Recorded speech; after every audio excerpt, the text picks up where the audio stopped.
Oi pessoal, tudo bom?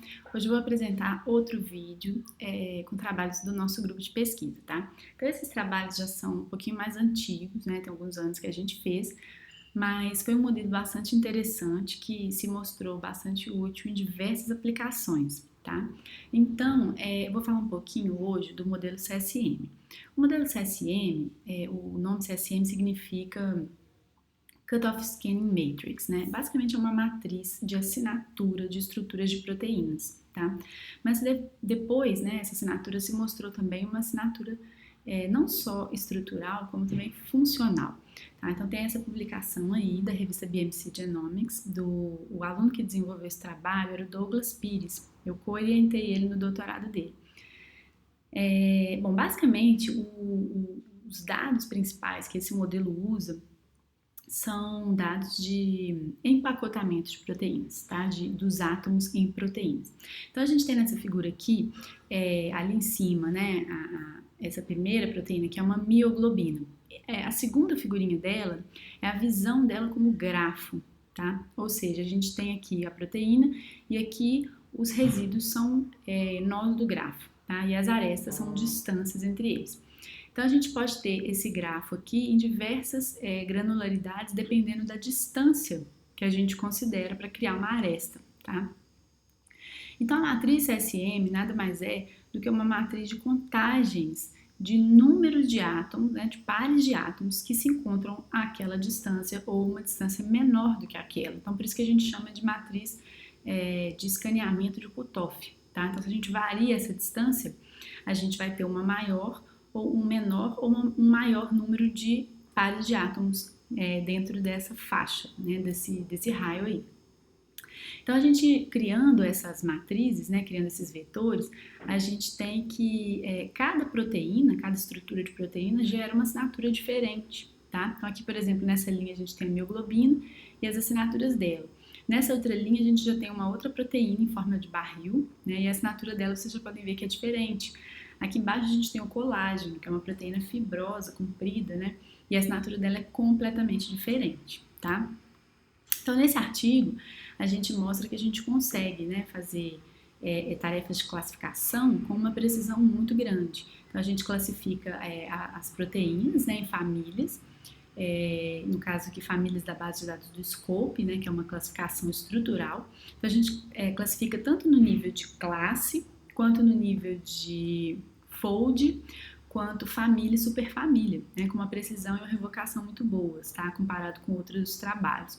E além disso, esse trabalho também, né, nesse trabalho o Douglas ele usa SVD, que é a decomposição por valores singulares, para poder reduzir a dimensionalidade da matriz. Então, tirando ruído, né? Então, assim, o método dele, a matriz fica bem reduzida e ele fica bem eficiente computacionalmente, né? Mais eficiente computacionalmente.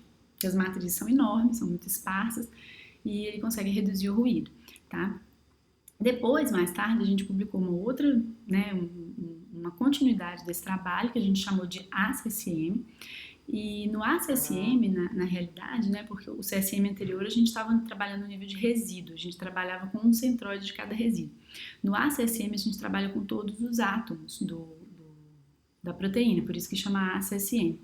Né? E além disso, a gente faz um outro teste que é de colocar rótulos nos átomos. Então a gente coloca classes nos átomos, por exemplo, aromático, aceptor, doador, e aí a gente cria assinaturas que são maiores, que tem mais possibilidades, né? Então, por exemplo, todos os átomos que são pares de átomos aromáticos a uma distância 3, quantos existem? Pares de átomos aromáticos a uma distância 4, quantos que existem?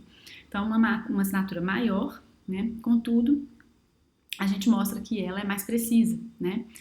E a gente usa essa assinatura em outro contexto também, né? Antes a gente estava usando a assinatura da proteína inteira para classificar o fold, né? O enovelamento. Nesse trabalho, a gente pega só o pocket, o sítio de ligação das proteínas, né? De algumas proteínas, considerando os ligantes, né? Que são cristalografados, que estão depositados no PDB. E aí a gente mostra que a gente consegue também prever ligantes, tá? Então, assim, é um trabalho bem interessante, porque a gente fez alguns estudos de caso e tal, e a gente conseguiu predizer ligantes mesmo, tá? Então aqui só uma figurinha final para mostrar para vocês.